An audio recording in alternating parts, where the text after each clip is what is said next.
আছেন? আমিও ভালো আছি। তো আবার আসলাম আপনাদের মাঝে আরেকটি ভিডিও নিয়ে। তো এই ভিডিওতে আমি কথা বলবো হইলো লিচু গাছ নিয়ে। তো লিচু গাছ কি বলবো, যে লিচু গাছের কিছু ইতিহাস সম্বন্ধে বলবো।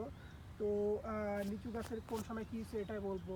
তো এইগুলো বলার আগে আপনাদের সুন্দর মতো একটু লিচু গাছটি দেখাই দেবো। এবং লিচু গাছে আমি তো বলছি যে লিচু গাছের বাকল একটু হালকা বাদামি খুশটাইলেও কীরকম রঙ হয় সেটাও দেখাই দেবো। আসেন আপনাদের দেখাই দিই। তো এই হচ্ছে সেই লিচু গাছটি। তো দেখেন, এই যে এটি হচ্ছে সে এই ছাল, যেটা এই যে বাকল বা ছাল বলে, এই যে এটি। তো দেখেন, এটি হচ্ছে বাদামি রঙের।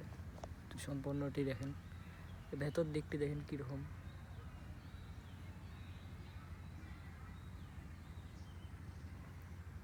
দেখেন এর ভেতর দিকটি। তো আবার এই যে ছালটি রয়েছে, ছালের ভেতর দিকটি দেখেন কী রঙের হয়ে থাকে। তো দেখেন, এই দেখেন কিছুটি লাল রঙের মতো হয়ে থাকে। এই যে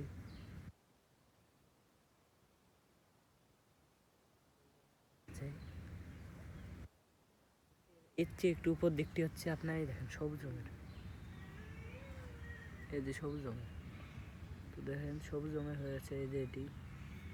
তো তার চেয়ে একটু উপরে হচ্ছে আপনার, এই দেখেন তার চেয়ে একটু উপরে হচ্ছে যে এটাও সবুজ রঙের, শুধু নিচের দিকটি লাল রঙের হয়ে থাকে। তো দেখেন,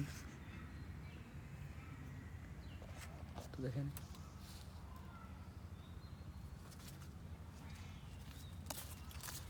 তো আমার সবচেয়ে যখন ফল ধরার সময় হয়, হ্যাঁ, তখন সবচেয়ে আমার ফেভারিট জিনিস হলো এই লিচুর এই পাতাটা, একদম লালচে পাতা, এইটা পাতা। তো আপনাদের কী রকম পাতাটা পছন্দ হয় এটা অবশ্যই কমেন্ট করে জানাবেন।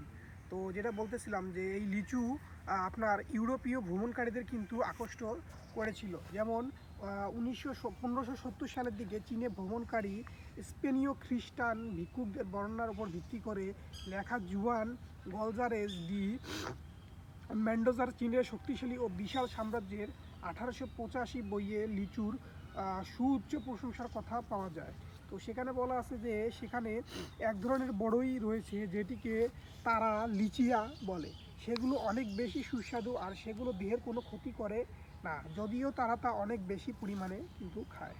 তো পরবর্তীতে আবার পোলিশ মিশনারি, তিনি ছিল তখনকার পোলিশ লিথুমীয় কমনওয়েলথ, যেটার মাইকেল বয়ম 1656 সালে এটিকে পশ্চিমা বিশ্বে পরিচয় করে দেন এবং এই গাছের সম্পূর্ণ আগা থেকে গোড়া পর্যন্ত বর্ণনা দেন এবং এটা চাষাবাদ ওইভাবে শুরু করে দেয়। হ্যাঁ, তো এনার জন্য আর কি এটা এইভাবে শুরু হয়েছে।